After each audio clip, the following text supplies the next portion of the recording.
setiap kali musuh lewat, saya harus dengan sangat cepat melempar senjata yang keluar dari badan saya. Dan saya tetap tenang, tidak boleh gerak. Saudara, dan saya lihat di situ, saya nggak bisa tenang. Hati saya nggak tenang. Pikiran saya nggak tenang. Semua saya nggak tenang. Mata saya nggak tenang. Badan saya goyang-goyang. Mana Sorgawi? Saya melakukan banyak kesalahan dalam 2 minggu ini. Kesalahan yang seharusnya di level saya tidak kerjakan. Saudara, saya sudah dimarahin Tuhan 2 minggu ini. Dan Tuhan rupanya masih bete istilahnya sama saya. Karena itu hari ini saya cuma mau berkata apa yang saya khotbahkan. Saya berharap ini sebagai pengakuan dosa. Saya juga berharap ini sebagai saudara pelajaran. Saya tidak tahu apa yang saudara akan lewati. Saya berharap kalau Mahanaim lolos, yang lain gak usah ujian. Itu harapan saya. Tapi saya tahu kadang-kadang kita semua harus lewati ujian, betul? Dan kalau saudara harus lewati juga ujian, saya berharap dari sekarang lebih baik siap-siap. Mulai dari level anak-anak sampai level pemimpin. Supaya nilaimu lebih baik dari Mahanaim. Supaya nilaimu gak usah cuma lolos, tapi benar-benar bisa lulus. Saya berharap kalau hari ini saudara sadar bahwa mulutmu sering mengeluh. Mari mulai bersyukur. Saudara, kalau engkau anak-anak, saudara itu bahkan ya, kalau saudara pagi dibangunkan, terus saudara tidak langsung siap, tapi pakai ngomel, pakai kesel. Itu aja saudara, sudah kena potong nilai. Saya berdoa semua kita mesti sungguh-sungguh sadar. Biar bagaimana ada ujian yang harus kita lewati.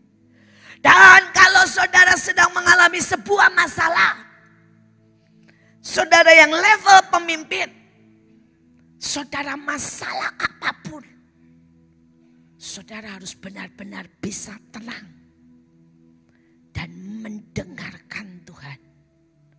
Tidak mendengarkan noise atau semua tantangan dalam hidup ini. Saudara, sebenarnya saya berharap saudara tidak usah lewat ujian itu. Saya tadi gak mau cerita. Tapi tiba-tiba saudara Freddy memulai dengan berkata, jangan dengerin noise. Jangan cuma di bawah gunung, tapi naik. Saya bilang matang. Kalau Freddy ngomong begini berarti sebentar lagi kalian ujian. Mendingan saya kasih tahu. Mendingan saya kasih tahu saudara. Saudara, karena saya berpikir waduh, berarti ujiannya sama karena masih satu batra. Saya berkata saya tidak tahu apa yang terjadi. Tapi kalau engkau pemimpin, kalau engkau ada dalam masalah, itulah saudara. Yang panas yang ada di tanganmu. Saudara, itu menyakitkan, itu panas, itu sangat-sangat gak enak. Tapi Tuhan bilang, diam. Dan buat hatimu, buat pikiranmu tenang. Cuma dengarkan Tuhan. Dan tidak ada mendengarkan yang lain. Saya gagal. Saudara, hari itu saya dengar kami ada masalah. Dan begitu saudara saya dengar saudara ada masalah, saya mau cepat beres. Dan saya enggak tanya Tuhan. Saya telepon orang. Saya berharap sama manusia. Dan saya bilang tolong beresin. Tolong redam. Saudara, saya berbuat kesalahan kedua. Saya keluarkan uang. Dari uang pribadi saya karena saya nggak mau pakai uang yayasan. Dan saya kasih salam tempel. Saudara ngertilah maksud saya. Dan saya bilang tolong redam. Tapi begitu itu terjadi, saudara, bukannya teredam, malah meledak, saudara. Dan pada waktu meledak saya nanya Tuhan, saya bilang Tuhan, kenapa meledak? Saudara, Tuhan mulai ngomel sama saya. Tuhan ngomong begini, sejak kapan kamu pikir itu uangmu? Kamu pakai enggak, tanya Tuhan. Saya bilang ampun Tuhan, ampun. Tuhan langsung berkata, sejak kapan kamu berharap sama manusia? Ayatnya berkata, terkutuklah orang yang berharap sama manusia. Saya bilang ampun Tuhan, ampun. Tapi Tuhan rupanya masih tahu hati saya ini gak beres, saudara. Saudara, Tuhan mulai berkata, kamu sombong. Dulu kamu gak punya uang. Kamu gak kenal siapa-siapa. Kamu mengandalkan aku. Sekarang kamu kenal orang-orang. Kamu kenal yang namanya duit. Dan kamu mengandalkan mamon. Saudara, Tuhan belum selesai. Saudara, Tuhan mulai ngomong sama saya, kamu seperti Saul. Saul itu pada waktu kepepet, dia membakar korban. Tapi bukan karena cinta akan aku. Tapi karena kamu pengen lepas dari masalah. Tuhan bilang kamu teriak-teriak doa sekarang. Bukan karena kamu cinta aku. Tapi karena kamu cuma pengen lepas dari masalah. Saudara, saya sudah minta ampun. Saya bilang Tuhan, Tuhan ampuni aku. Aku tahu aku ini Saul. Tuhan, aku ini terkutuk. Aku ini mengharapkan mamon. Aku tahu aku salah. Tolong ya Tuhan. Tapi Tuhan, saudara, belum selesai. Saudara, Tuhan masih berkata kamu seperti Daud. Kamu menghitung kekuatan. Kamu bukannya berharap sama Tuhan. Kamu berpikir Mahanaim kuat. Kamu berpikir kamu punya koneksi di setiap tempat. Saya bilang Tuhan, dalam hal apapun aku didapati bersalah. Saudara, sampai tadi saya berdoa sama Bu Nani dan Tuhan tetap berkata dia menghina Tuhan. Dengan mengharapkan yang lain. Dia lancang. Saya ini lancang. Mendahului Tuhan. Dan tidak tanya-tanya. Saudara, Tuhan berkata, untuk selevel saya seharusnya tidak ada. Saudara, tidak ada lagi yang bisa membebaskan saya. Tuhan bilang dia bersalah dalam segala hal. Hukumannya mati, saudara. Saya bersalah. Saya hari-hari ini cuma bisa bilang Tuhan, ini aku.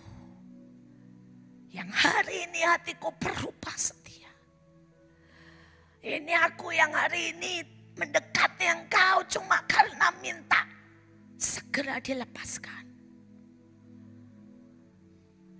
Saya bersyukur Tuhan baik. Walaupun ngomel dia terus bicara. Saudara, kalau Tuhan sudah gak bicara itu lebih ngeri, saudara. Buat saya kalau Tuhan masih ngomel sama saya. Walaupun Tuhan, sejujurnya saudara ya, Tuhan kalau ngomel sama saya, Ini sudah diperhalus saudara. Saudara, Tuhan ngomong pelacur loh. Saya bilang iya Tuhan, saya pelacur. Saya melacur, hati saya melacur dengan uang. Hati saya melacur dengan yang namanya koneksi. Saya bilang saya salah, saya tahu saya salah. Saya salah. Tapi Tuhan terus berkata, aku mengasihimu. Dia masih tadi juga dia berkata, minum madu pahit. Dan aku mengampunimu. Aku berbelas kasihan. Saudara, semakin tinggi. Mungkin saudara berkata beberapa, Bu, bukankah itu hal yang biasa kita kelepasan bertindak?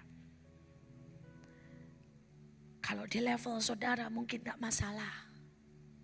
Tapi di level saya itu masalah besar. Itu masalah besar. Tapi saya sharingkan ini sekali lagi. Inilah pengakuan dosa saya. Tapi ini juga pelajaran buat setiap saudara. Jangan pernah andalkan uang. Jangan pernah andalkan manusia. Jangan pernah andalkan koneksi. Seberapapun engkau diangkat Tuhan. Seberapapun engkau diangkat Tuhan. Saudara, engkau harus makin melekat dengan Tuhan. Seberapapun engkau punya uang banyak. Itu bukan uangmu. Itu uang Tuhan. Kita harus pakai uang itu seizin Tuhan. Dan tidak boleh dengan sembarangan mengeluarkan. Saya berdoa supaya saudara lulus semua dengan baik. Saya tidak tahu kapan saudara ujian. Tapi saya berdoa saudara akan jadi lebih dari pemenang. Dan bantu doa kami. Bantu doa saya Mahanaim. Supaya kami lulus. Ya, lulus sudah gak mungkin lolos. Supaya kami lolos. Kami tahu kami bersalah dalam segala hal. Saudara, itu ada ujian karakter. Ada ujian ketekunan. Ada ujian ke saudara ya. Hineni, kerendahan hati. Dan dalam segala hal nilai kami jelek. Dalam segala hal. Ada ujian unity. Dalam segala hal nilai kami jelek. Dan saya sekali lagi berharap. Jadikan ini pelajaran. Jangan biarkan nanti masa ujian itu datang. Saya tidak tahu masa ujian saudara kapan karena saya enggak lihat. Yang saya lihat jelas Tuhan bilang, ini waktunya Mahanaim ujian. Dan kami enggak siap. Kami sama sekali tidak siap. Dan saya berdoa, kalau masa ujian itu datang, kalian siap. Dan jangan buat kesalahan yang seperti kami. Saudara, kita akan belajar tentang doa. Kenapa? Karena ini aja nilai kami jelek. Masalah ya, parah. Dan saya berkata, Tuhan, sudahlah. Lawang cuma doa loh saudara ya, doa. Harusnya doa itu kan Mahanaim, harusnya ya setidaknya bisa dapat nilai 7. Saudara, doa aja. Nilai Mahanaim itu 6. Saudara, doa. Karena itu hari ini saya tahu kalian nilainya lebih bagus dari kami. Soal doa. Tapi biarkan ini jadi pengakuan dosa saya. Biarkan ini jadi pengakuan dosa Mahanaim. Supaya kami tahu. Supaya saudara juga tahu. Bagaimana seharusnya berdoa. yang berkenan di hadapan Tuhan. Mari kita buka. Yakobus 4 ayat 8. Mendekatlah kepada Allah dan Ia akan mendekat kepadamu. Saudara, pada waktu saudara kita itu berdoa, itu sebenarnya seperti tadi yang dikatakan Pak Freddy, sekali lagi kita itu harus mendekat kepada Tuhan. Mendekat itu tidak cuma soal fisik. Pada waktu saudara datang ke sini, maka saudara mendekat. Tapi hati. Saudara, kita bisa ada di sini, hati kita ini lagi mikirin persoalan. Hati kita ini lagi mikirin anak. Hati kita ini lagi soal kerjaan. Maka badan kita mendekat. Tapi hati kita tidak mendekat. Saudara, dan walaupun doa di sini, Tuhan tidak bisa mendekat ke kita. Karena hati kita tidak mendekat ke Tuhan. Karena hati kita nempel tetap sama persoalan, sama masalah, sama uang, sama apapun. Saudara, itu yang hari ini Tuhan maki kami. Tuhan bilang kamu kayak Saul. Itu yang Tuhan bilang sama saya. Di levelmu, kamu tidak seperti Daud, tapi kamu seperti Saul. Kamu cuma mempersembahkan korban, cuma untuk lepas dari masalah. Bukan karena kamu menyintai, bukan karena kamu sungguh bersyukur, bukan karena kamu kangen aku. Kapan terakhir saya berdoa? Kita mengerti doa harus dimulai dari mendekat. Dari mendekat. Saudara, Lukas 10 ayat 39 sampai 42. Maria itu duduk di dekat kaki Tuhan. Dan terus, ada kata terus, mendengarkan perkataannya. Saudara, Marta sibuk hari itu. Siapin makanan, bersih-bersih rumah. Dan gak salah dengan itu.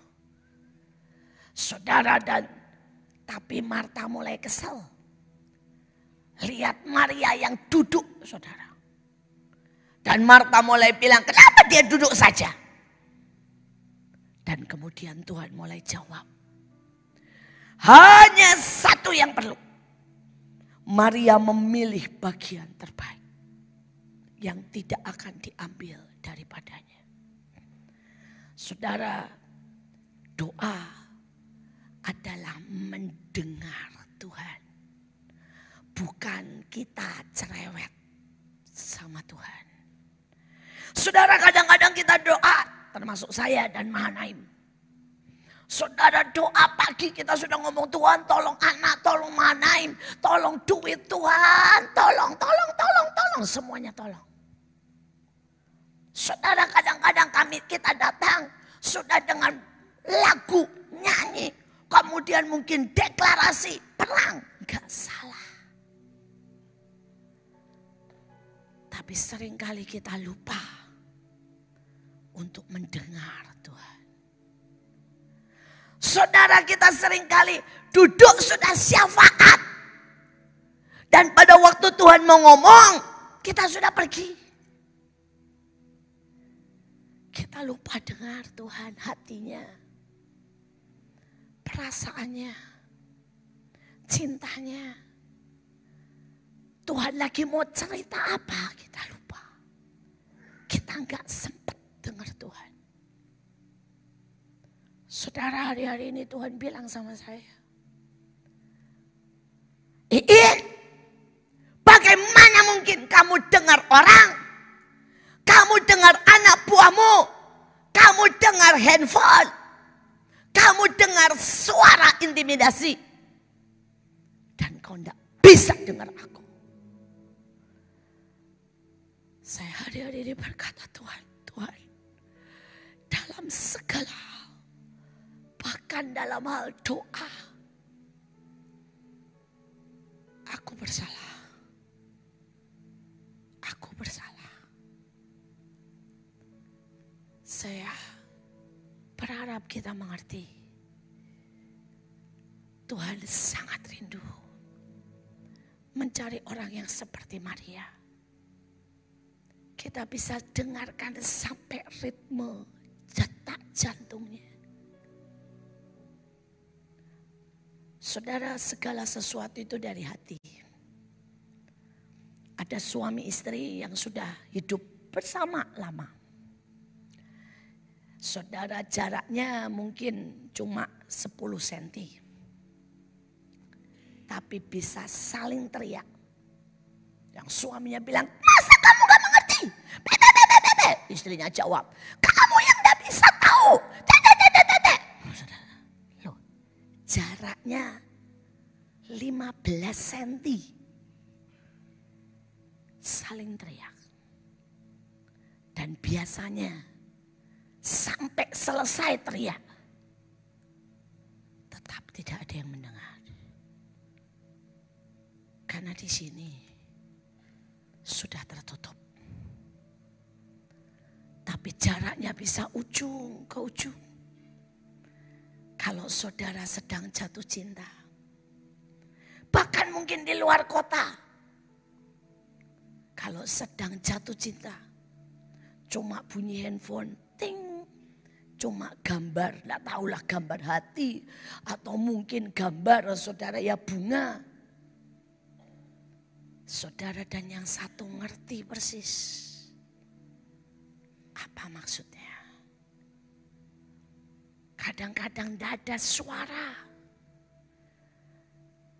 Dari jauh mungkin yang cowok di sini, yang cewek di sana. Cuma kode begini. Yang cowok bisa ngerti, oke, kita ketemu di luar. Atau di mall ini supaya papa mama tidak ketahuan. Kenapa? Karena hati bisa mendengar. Sekali lagi itu bukan soal jarak. Itu bukan kata-kata. Itu bukan saudara perintah. Banyak orang bicara sama saya dan berkata, saya tidak bisa dengar suara Tuhan. Karena hati sudah keras. Tapi kalau saudara hatimu sedang sangat rindu Tuhan. Tiba-tiba pagi saudara rasa, waduh Tuhan pengen saya bikin makanan buat orang di jalan. Sekali lagi, hati yang menentukan apakah kita bisa mendengar atau tidak. Kita teruskan. Saudara, Lukas 6 ayat 12 sampai 19 sampai 13. Pada waktu itu pergilah Yesus ke bukit untuk berdoa. Dan semalam-malaman ia berdoa kepada Allah. Ketika hari siang ia memanggil murid-muridnya kepadanya. Lalu memilih dari antara mereka 12 orang yang disebut rasul. Saudara, saya mau tanya, Yesus bisa dengar suara Bapak enggak? Bisa enggak? Bisa. Kenapa masih semalam-malaman? Saudara, Yesus, saudara itu punya hikmat enggak? Punya. Yesus bisa lihat orang enggak? Kenapa mesti semalam-malaman? Saudara, yang pertama, Yesus sangat menghormati Bapa. Kalau Bapak belum ngomong, kalau Bapak sibuk, kalau Bapak belum memutuskan, maka Yesus semalam-malaman diam dan menunggu Bapak. Saudara, ini yang Tuhan juga marah sama saya.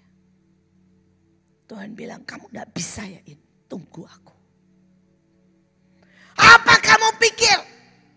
Kamu begitu pintar, kamu begitu sibuk, kamu begitu berhikmat, sampai kamu tidak usah nunggu aku. Dan saya bilang, ya Tuhan, aku salah. Soal doa aja aku salah. Saudara, ada banyak kali ketika kita minta jawaban Tuhan. Tuhan, bagaimana dengan anakku? Bagaimana dengan bisnisku? Bagaimana dengan kesehatanku? Dan kita tidak bisa nunggu semalam-malaman. Kita marah. Kita ambil keputusan sendiri. Kita pikir kita ini hebat. Kita cari dokter. Kita kemudian saudara, kita pergi. Kita bilang oke, kita utang aja. Dan Tuhan bilang, apa kamu lebih penting dari Yesus? Apa kamu lebih berhikmat dari Yesus? Sampai Yesus saja untuk memutuskan 12 muridnya, dia tunggu semalam-malaman. Sedangkan saya, si sombong ini, yang sok pintar, yang sok hebat dan sok penting ini, mengambil keputusan sendiri dalam banyak perkara. Saya berdoa saudara mungkin hadapi yang berbeda dengan saya. Hal kecil mungkin. Anak saudara harus sekolah di mana? Hal kecil mungkin. Saudara harus bisnis apa? Tapi kalau Tuhan hal kecil, nentuin murid, dia bisa semalam-malaman berdoa. Apakah kita bisa bertekun semalam-malaman? Kenapa Tuhan minta kita 24 jam berdoa? Karena Tuhan berkata, nak, ini peristiwa hidup dan mati untuk bangsamu. Ini lawatan terbesar harus kau lahirkan. Saudara, perkara pemilu, perkara keamanan, saudara, itu sangat penting. Kalau kita cuma mengawal semalam-malaman sebulan sekali, itu sangat murah. Itu sangat murah. Saya berdoa kita lakukan dengan lebih sungguh-sungguh. Kita lakukan dengan penuh cinta. Semalam-malaman. Karena kita tahu Tuhan Yesus terlebih dahulu melakukan. Saudara, yang ketiga, Yakobus 4 ayat 2b sampai 3. Kamu tidak memperoleh apa-apa karena kamu tidak berdoa. Kamu berdoa juga, tetapi kamu juga tidak memperoleh apa-apa karena kamu salah berdoa.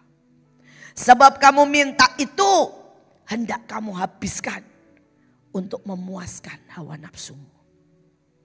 Saudara, sekali lagi ini saya itu sering berdoa, tapi sebenarnya di hadapan Tuhan gak doa.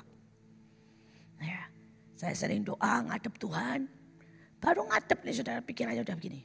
Mana duit besok, ini masih diurusin, ini masih walau begini, tapi pikirannya kemana-mana saudara. Mulut sih mikirin besok mesti ke Semarang, mesti nata koper. Saudara, dan itu namanya tidak berdoa. Karena doa itu harus di sini, harus di sini, harus juga sikap hidup kita, badan kita. Saudara, saya. Saudara seringkali bangun doa jam 4 pagi. Saudara, baca deklarasi terus kemudian sembari tiduran mulai tiba-tiba saya terbang ke alam lain. Dan sekali lagi Tuhan bilang, Iin, kamu terlalu sering tidak berdoa. Saya bersalah saudara dalam sangat banyak. Saya tidak tahu dengan saudara. Saya hari-hari ini sedang belajar untuk berdoa tidak sekedar bahasa roh. Tidak sekedar deklarasi, tidak sekedar nyanyi. Saya harus berusaha membuat kepala saya ini saudara, sama hati saya, mulut saya, sikap saya benar-benar berdoa. Hal yang kedua, dibilang kamu berdoa juga, tapi untuk memuaskan saudara hawa nafsu. Saya hari-hari ini lumayanlah benar berdoanya. Tapi bahkan saya nggak bisa doa bilang begini, Tuhan, kalau ini harus dilewati, saya harus bayar harganya, terjadilah. Saya ngotot bilangnya, Tuhan tolongin Tuhan, lepasin Tuhan, Tuhan maunya saya. Saudara sampai Tuhan bilang ini terus ya ini. Berdoa pun maumu. Saya ini hari-hari ini sedang memaksa Tuhan dan maunya Tuhan. Bukan maunya saya, bukan maunya Tuhan. Saudara, ada banyak tanpa sadar. Kita ini ngotot sama mau kita. Bukan maunya Tuhan. Dan itu termasuk yang di sini. Engkau berdoa, tapi engkau tidak terima apa-apa.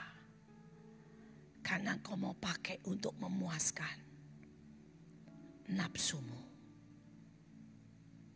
Mari kita belajar hari-hari ini. Benar-benar berdoa tidak cuma di mulut kehendakmu yang jadi. Tapi benar-benar berkata, Tuhan, apa yang kau mau? Apa yang kau mau? Kalau kita ini ya doa benar-benar tanya apa yang Tuhan mau. Kita ini gak kuat pasti jadi kuat. Kita ini gak bisa pasti jadi bisa. Kita ini saudara lewati apapun pasti bisa. Saudara ceritanya pada waktu kita raker. Pada waktu kita raker saudara di Bali. Ibu Nani itu memang kebangetan. Saya lagi datang minta didoakan. Tiba-tiba beliau bernubuat saudara. Dan beliau bernubuat. Kamu harus pergi ke utara sekali Arktik. Ya. Dan kamu harus injak esnya. Dan kamu harus perang di sana. Saudara dalam hati ini maafkan ya. Dalam hati aduh aneh-aneh aja. Ya. Loh saya loh Ibu Iin ngaku jujur loh saudara ya.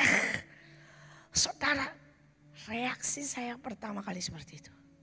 Saudara itu ya lagi berdoa berlutut di depan Bu Nani loh saudara. Otak saya sudah mau cari akal. Saudara saya sudah ngomong gini. Saya utus sajalah orang lain. Saudara Tuhan dengar Bu Nani gak tahu. Langsung beliau ngomong begini. Harus engkau sendiri yang menjejakkan kaki. Saya bilang ketahuan deh. Ketahuan saya. Saudara dan selesai pulang. Saya mulai pelajari semuanya. Saudara dan saya nggak berani. Saya kalau sudah saya tahu Tuhan serius, saya tahu. Jadi saya nggak berani saudara.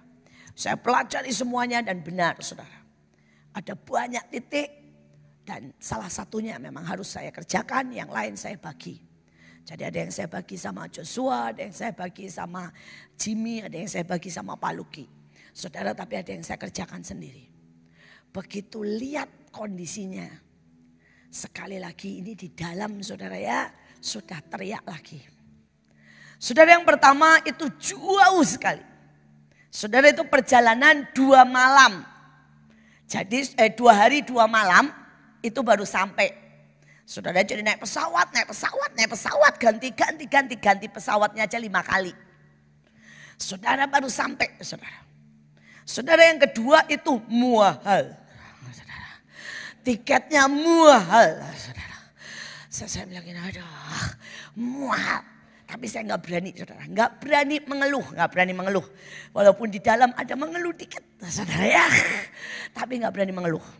Saudara yang ketiga, saudara, saya waktu ngecek, saudara tahu minus berapa? Minus 40. Saya mikir gini, Tuhan. Lemari es itu, saudara ya, cuma minus 2. Itu yang freezer loh, bukan yang di bawah ya saudara ya, bukan yang cooler. Yang freezer itu cuma minus 2. Ini minus 40 saudara. Saudara, gunung es salju yang buat ski itu cuma minus 5. Ini minus 40 belum kalau angin. Dibilang di situ kalau angin minus 60. Saudara bisa bayangin, saya cuma ngomong gini, Tuhan. Lah saya ini ya kadang-kadang ndak usah minus segitu. Minus 2 di Belanda aja udah mecicil. Saudara tahu mecicil? Ini minus 40.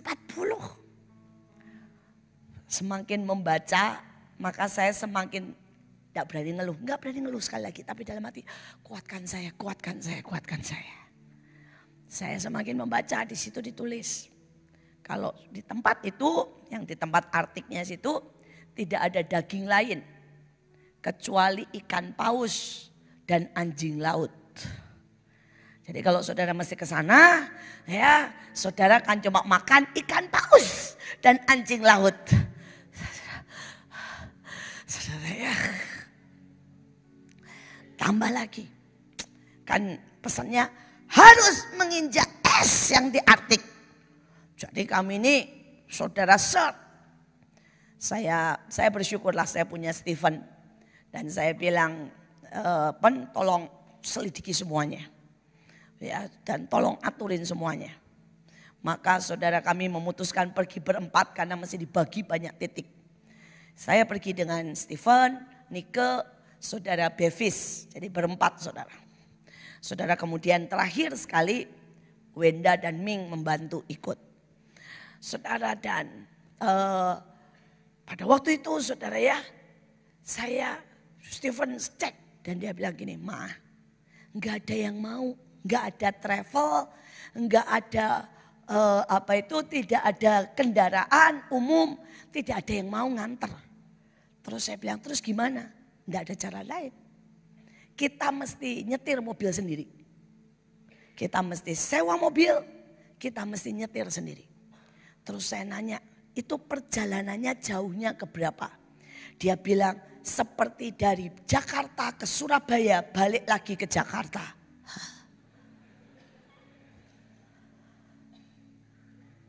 Dan dia bilang matahari terang cuma 4 jam.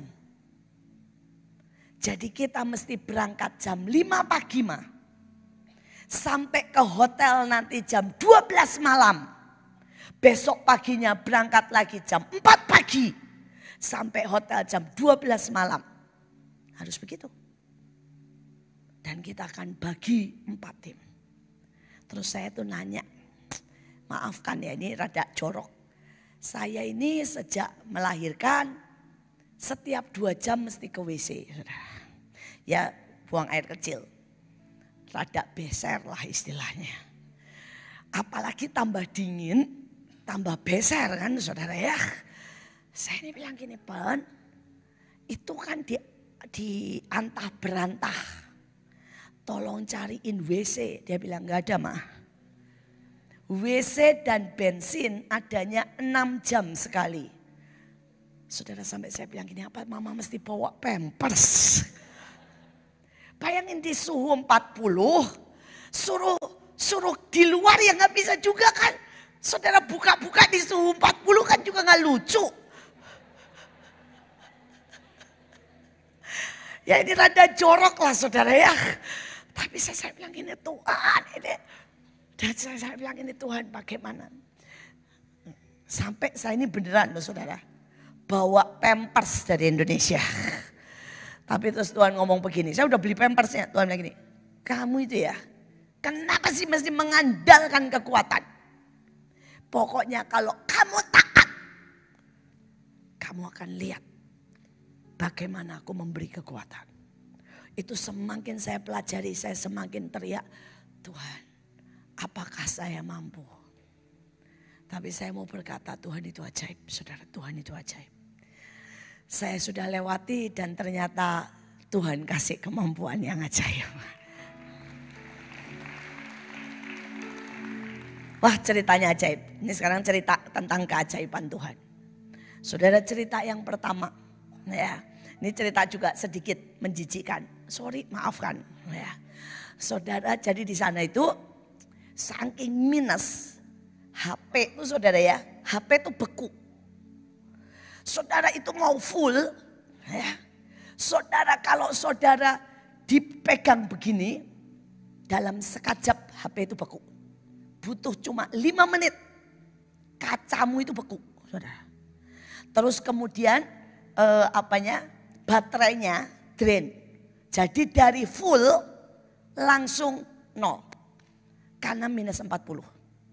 Jadi waktu itu saya bilang gimana mau hubungan, gimana mau pasang deklarasi. Saya butuh HP itu untuk pasang deklarasi saudara. Saya butuh HP untuk juga sinyal ya, untuk untuk peta dan sebagainya lah. Saudara begitu dikeluarin 5 menit beku. Terus kemudian Stephen bilang gini, ada cara mah untuk membuat HP tidak beku. Saya bilang gimana? Masukin pantat mah. Saya bilang kenapa mesti pantat? Dia bilang itu daerah terhangat dari manusia. Saya bilang kenapa nggak di tangan? Percayalah mah nggak bisa katanya ya. Di tangan.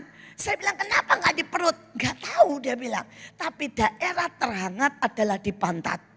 Saudara sedikit menjijikkan. Maafkan. Saudara dan itu benar saudara. Itu HP ya. Saya baru keluarin buat deklarasi. Langsung mati. 1 menit mati langsung. Pep. Saya bilang nggak bisa nyala pen. Dia bilang kan saya udah bilang masukin pantat. Akhirnya saya masukin pantat beneran saudara. Setelah dimasukin pantat benar saudara. Itu dari 0 naik lagi saudara 80%. Menjijikkan ya, maaf sekali.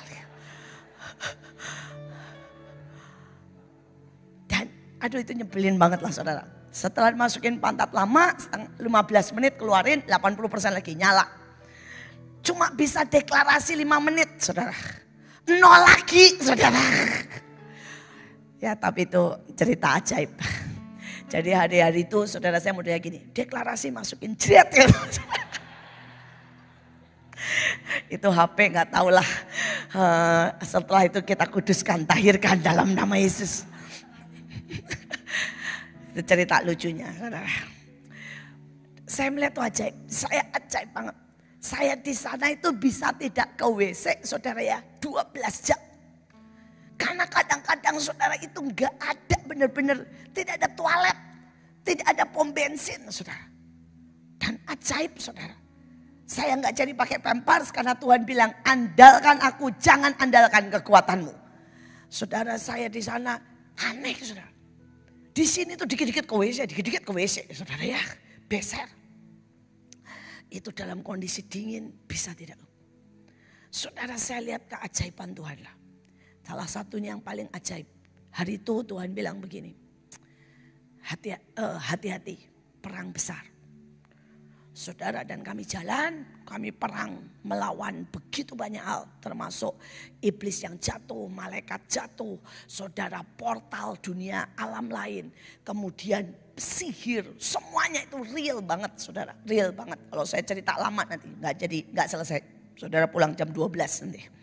Saudara dan kami begitu banyak tiba-tiba terlintas saudara. Saya terlintas berat.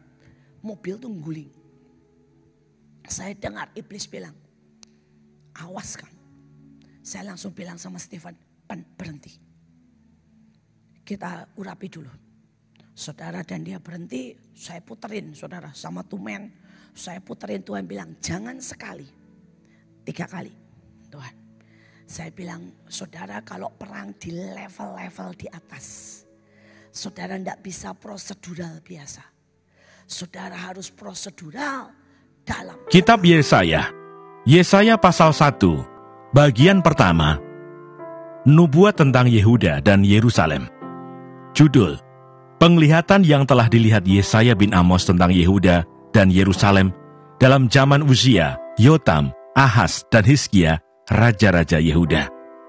Pengaduan tentang bangsa yang tidak setia itu. Dengarlah hai langit dan perhatikanlah hai bumi. Sebab Tuhan berfirman, Aku membesarkan anak-anak dan mengasuhnya, tetapi mereka memberontak terhadap aku. Lembu mengenal pemiliknya, tetapi Israel tidak. Keledai mengenal palungan yang disediakan tuannya, tetapi umatku tidak memahaminya. Celakalah bangsa yang berdosa, kaum yang syarat dengan kesalahan, keturunan yang jahat-jahat, anak-anak yang berlaku buruk. Mereka meninggalkan Tuhan, menista yang Maha Kudus Allah Israel, dan berpaling membelakangi Dia. Di mana kamu mau dipukul lagi, kamu yang bertambah murtad, seluruh kepala sakit, dan seluruh hati lemah lesu. Dari telapak kaki sampai kepala tidak ada yang sehat. Bengkak dan bilur dan luka baru, tidak dipijit dan tidak dibalut, dan tidak ditaruh minyak. Negerimu menjadi sunyi sepi, kota-kotamu habis terbakar. Di depan matamu orang-orang asing memakan hasil dari tanahmu. Sunyi sepi negeri itu, seolah-olah ditunggang balikan orang asing. Putri Sion tertinggal sendirian, seperti pondok di kebun anggur, seperti gubuk di kebun mentimun, dan seperti kota yang terkepung. Seandainya Tuhan semesta alam tidak meninggalkan pada kita sedikit orang yang terlepas, kita sudah menjadi seperti Sodom dan sama seperti Gomora. Bertobat lebih baik dari mempersembahkan korban. Dengarlah firman Tuhan, hai pemimpin-pemimpin manusia Sodom. Perhatikanlah pengajaran Allah kita, hai rakyat, manusia Gomora. Untuk apa itu korbanmu yang banyak-banyak, firman Tuhan? Aku sudah jemu akan korban-korban bakaran, berupa domba jantan, dan akan lemak dari anak lembu, gemukan, darah lembu jantan dan domba-domba, dan kambing jantan tidak kusukai. Apabila kamu datang untuk menghadap di hadiratku, siapakah yang menuntut itu daripadamu? Bahwa kamu menginjak-injak pelataran bait suciku. Jangan lagi membawa persembahanmu yang tidak sungguh, sebab baunya adalah kejijikan bagiku. Kalau kamu merayakan bulan baru dan Sabat, atau mengadakan pertemuan-pertemuan, aku tidak tahan melihatnya, karena perayaanmu itu penuh kejahatan. Perayaan-perayaan bulan barumu, dan pertemuan-pertemuanmu yang tetap, aku benci melihatnya. Semuanya itu menjadi beban bagiku. Aku telah payah menanggungnya. Apabila kamu menadahkan tanganmu untuk berdoa, aku akan memalingkan mukaku. Bahkan sekalipun kamu berkali-kali berdoa, aku tidak akan mendengarkannya. Sebab tanganmu penuh dengan darah. Basuhlah, bersihkanlah dirimu. Jauhkanlah perbuatan-perbuatanmu yang jahat dari depan mataku. Berhentilah berbuat jahat. Belajarlah berbuat baik. Usahakanlah keadilan. Kendalikanlah orang kejam. Belalah hak anak-anak yatim. Perjuangkanlah perkara janda-janda. Marilah, baiklah kita berperkara, firman Tuhan. Sekalipun dosamu merah seperti kirmisi, akan menjadi putih seperti salju. Sekalipun berwarna merah seperti kain kesumba, akan menjadi putih seperti bulu domba. Jika kamu menurut dan mau mendengar, maka kamu akan memakan hasil baik dari negeri itu. Tetapi jika kamu melawan dan memberontak, maka kamu akan dimakan oleh pedang. Sungguh, Tuhan yang mengucapkannya. Hukuman atas Yerusalem. Bagaimana ini, kota yang dahulu setia, sekarang sudah menjadi sundal. Tadinya penuh keadilan, dan di situ selalu diam kebenaran, tetapi sekarang penuh pembunuh. Perakmu tidak murni lagi, dan arakmu bercampur air. Para pemimpinmu adalah pemberontak, dan bersekongkol dengan pencuri. Semuanya sudah menerima suap dan mengejar sogok. Mereka tidak membela hak anak-anak yatim, dan perkara janda-janda tidak sampai kepada mereka. Sebab itu demikianlah firman Tuhan. Tuhan semesta alam, yang maha kuat pelindung Israel. Aku akan melampiaskan dendamku kepada para lawanku, dan melakukan pembalasan kepada para musuhku. Aku akan bertindak terhadap engkau. Aku akan memurnikan perakmu dengan garam soda, dan akan menyingkirkan segala timah daripadanya. Aku akan mengembalikan para hakimmu seperti dahulu, dan para penasihatmu seperti semula. Sesudah itu engkau akan disebutkan kota keadilan, kota yang setia. Sion akan kubebaskan dengan penghakiman yang adil, dan orang-orangnya yang bertobat akan kubebaskan dengan tindakan yang benar. Tetapi orang-orang yang memberontak dan orang-orang berdosa akan dihancurkan bersama, dan orang-orang yang meninggalkan Tuhan akan habis lenyap.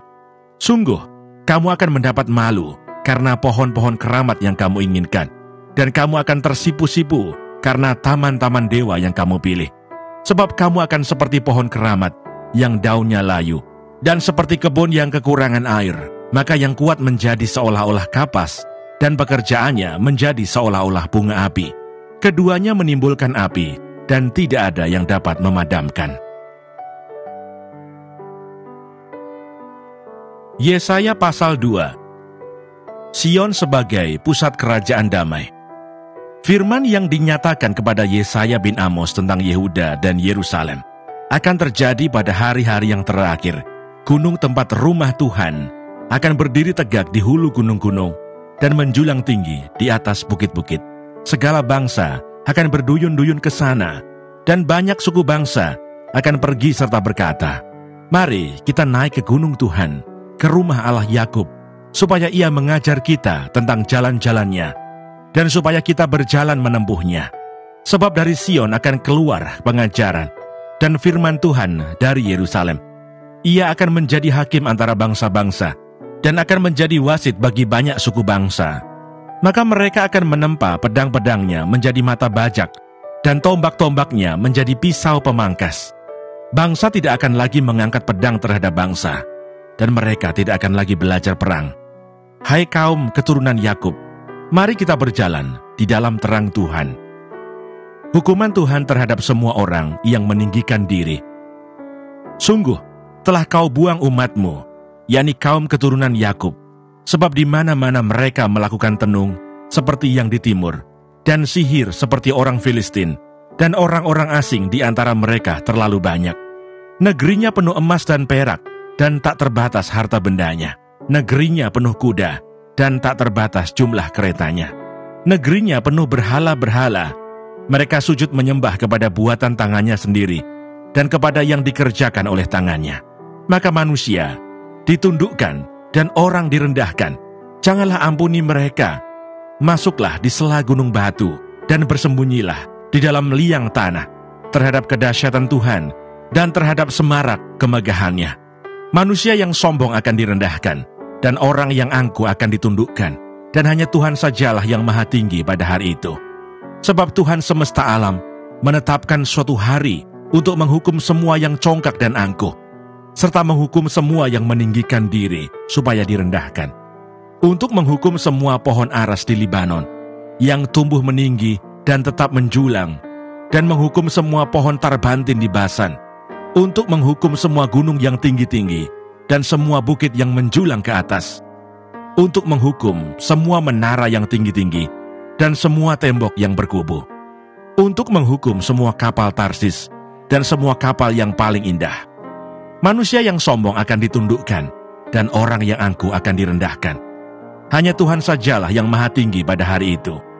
Sedang berhala-berhala akan hilang sama sekali.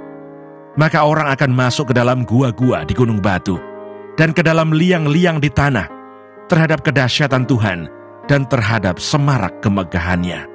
Pada waktu Ia bangkit menakut-nakuti bumi. Pada hari itu berhala-berhala perak dan berhala-berhala emas, yang dibuat manusia untuk sujud menyembah kepadanya, akan dilemparkannya kepada tikus dan kelelawar. Dan ia akan masuk ke dalam lekuk-lekuk di gunung batu, dan ke dalam celah-celah di bukit batu.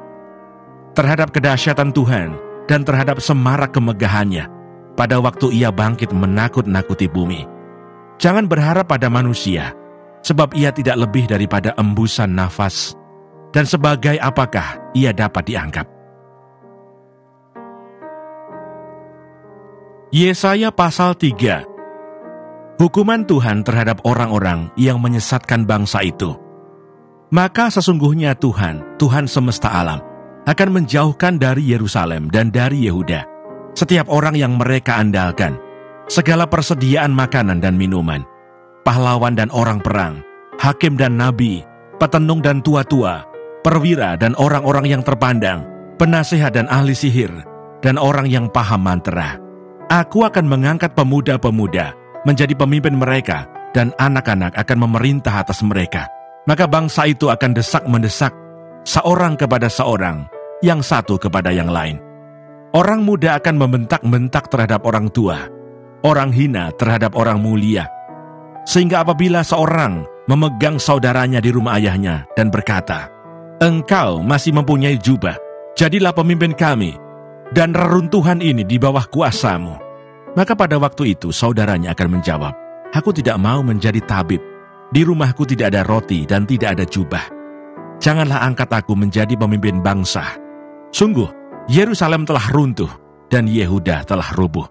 Sebab perkataan mereka dan perbuatan mereka melawan Tuhan, dan mereka menantang kemuliaan hadirat-Nya. Air muka mereka menyatakan kejahatan mereka, dan seperti orang Sodom, mereka dengan terang-terangan menyebut-nyebut dosanya, tidak lagi disembunyikannya. Celakalah orang-orang itu, sebab mereka mendatangkan malapetaka kepada dirinya sendiri. Katakanlah berbahagia orang benar, sebab mereka akan memakan hasil pekerjaannya. Celakalah orang fasik, malapetaka akan menimpanya, sebab mereka akan diperlakukan menurut perbuatannya sendiri. Adapun umatku, penguasa mereka ialah anak-anak, dan perempuan-perempuan memerintah atasnya. Hai umatku, pemimpin-pemimpinmu adalah penyesat, dan jalan yang kamu tempuh mereka kacaukan. Tuhan mengambil tempat untuk menuntut, dan berdiri untuk mengadili bangsa-bangsa. Tuhan bertindak sebagai hakim atas tua-tua dan pemimpin-pemimpin umatnya. Kamulah yang memusnahkan kebun anggur itu. Barang rampasan dari orang yang tertindas tertumpuk di dalam rumahmu. Mengapa kamu menyiksa umatku dan menganiaya orang-orang yang tertindas? Demikianlah firman Tuhan Allah semesta alam. Hukuman Tuhan terhadap wanita-wanita Sion yang sombong. Tuhan berfirman, oleh karena wanita Sion telah menjadi sombong, dan telah berjalan dengan jenjang leher, dan dengan main mata, berjalan dengan dibuat-buat langkahnya, dan gemerincing dengan giring-giring kakinya. Maka Tuhan akan membuat batu kepala wanita Sion penuh kudis, dan Tuhan akan mencukur rambut sebelah dahi mereka. Pada waktu itu Tuhan akan menjauhkan segala perhiasan mereka, gelang-gelang kaki, jamang-jamang, dan bulan-bulanan, perhiasan-perhiasan telinga, pontoh-pontoh dan kerudung-kerudung, perhiasan-perhiasan kepala, gelang-gelang rantai kaki, tali-tali pinggang, tempat-tempat wewangian dan jimat-jimat, cincin meterai dan anting-anting hidung, pakaian-pakaian pesta, jubah-jubah, selendang-selendang dan pundi-pundi, cermin-cermin, baju-baju dalam diri kain lenan, ikat-ikat kepala dan baju-baju luar. Maka sebagai ganti rempah-rempah harum, akan ada bau busuk, sebagai ganti ikat pinggang seutas tali, sebagai ganti selampit rambut kepala yang gundul, sebagai ganti pakaian hari raya, sehelai kain kabung, dan tanda selar sebagai ganti kemolekan. Orang-orangmu akan tewas oleh pedang, dan pahlawan-pahlawanmu oleh perang. Pintu-pintu gerbang Sion akan mengaduh dan berkabung, dan kota itu akan seperti perempuan bulus yang duduk di bumi. Mana Sorgawi.